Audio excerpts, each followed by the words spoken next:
اللہ کے نبی صلی اللہ علیہ وسلم نے ارشاد فرمایا کہ جس انسان کو 3 چیزیں خراب مل گئیں تو پھر گویا کہ اس کی زندگی خراب ہے۔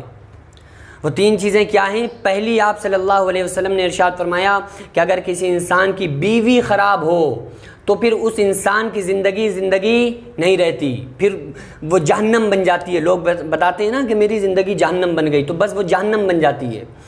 اگر کسی انسان کی بیوی ایسی ہے جو کہ پیارے آقا صلی اللہ علیہ وسلم کے طریقوں سے، شریعت سے بالکل دور ہے، جانتی نہیں ہے، بدکار عورت، تو پھر اس انسان کی زندگی میں کوئی بھی چیز اس کی زندگی میں خوشحالی نہیں آ سکتی۔ دوسرا انسان، آپ صلی اللہ علیہ وسلم نے ارشاد فرمایا کہ جس کے گھر والے ٹھیک ٹھاک نہ ہوں، شرابی کبابی، ہر ٹائم شراب میں دھت پڑے ہیں اور جوئے میں مشغول ہیں، اور اسلام سے انہیں مطلب ہی نہیں ہے، گویا ایسا لگتا ہے کہ انہیں اسلام سے کوئی لینا دینا ہے ہی نہیں۔ تو جو انسان اس طرح کا ہوگا کہ جس کے گھر والے اس طریقے کے ہوں گے کہ انہیں اسلام سے کوئی مطلب نہ ہو، تو پھر اس انسان کی بھی زندگی نہیں ہے، خراب، بکواس، بیکار زندگی ہے بالکل۔ تیسرا انسان وہ ہے جس کی سواری اچھی نہ ہو۔ سواری کے لیے آپ صلی اللہ علیہ وسلم جو فوکس کرواتے تھے وہ سواری کو کرواتے تھے۔ ہم اپنے گھروں کو فوکس کرتے ہیں، گھر اچھا ہو، لیکن آپ صلی اللہ علیہ وسلم کی اس حدیث سے جو بات سمجھ میں آتی ہے وہ یہ ہے کہ ہماری سواری اچھی ہو، ورنہ ہم سفر کا ارادہ کر رہے ہیں، 200 کلومیٹر جانا ہے اور 100 کلومیٹر پہ جا کے گاڑی ہماری بھسٹ ہو گئی، اب ہم وہیں پڑے ہوئے ہیں۔ تو اپنی جانب میں سواری اچھی رکھنا چاہیے۔ اس زمانے میں تو گھوڑے تھے، گدھے تھے اور خچر وغیرہ تھے۔ اس زمانے میں جو ہماری چیزیں ہیں وہ بائک وغیرہ، تو وہ ایسی ہونی چاہیے کہ کم سے کم ہم جہاں کا ارادہ کر رہے ہیں وہاں تک پہنچ سکے۔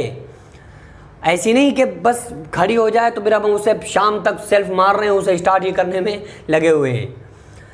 تو یہ آپ صلی اللہ علیہ وسلم نے ارشاد فرمایا کہ 3 چیزیں جس انسان کی خراب ہوں تو پھر اس کی زندگی خراب ہو جاتی ہے۔ اگر کسی انسان کی بیوی نیک سیرت نہیں ہے اور اس کے گھر والے ٹھیک نہیں ہیں، اس کی سواری اچھی نہیں ہے، تو ان 3 چیزوں پر فوکس کرنا چاہیے، 3 چیزوں کو دیکھنا چاہیے۔ اب اگر کسی انسان کی بیوی خراب ہے تو اب وہ کیا کرے؟ اب آپ کہیں گے کہ بھائی مفتی صاحب پہلے تو ہمیں معلوم تھا ہی نہیں، پہلے تو کر لی۔ تو بھائی اب آپ اس اپنے گھر کے اندر اسلامی جو طریقہ ہے، پیارے آقا صلی اللہ علیہ وسلم کی جو شریعت ہے، اس کو اپنی گھروں میں اب لے کے آئیں۔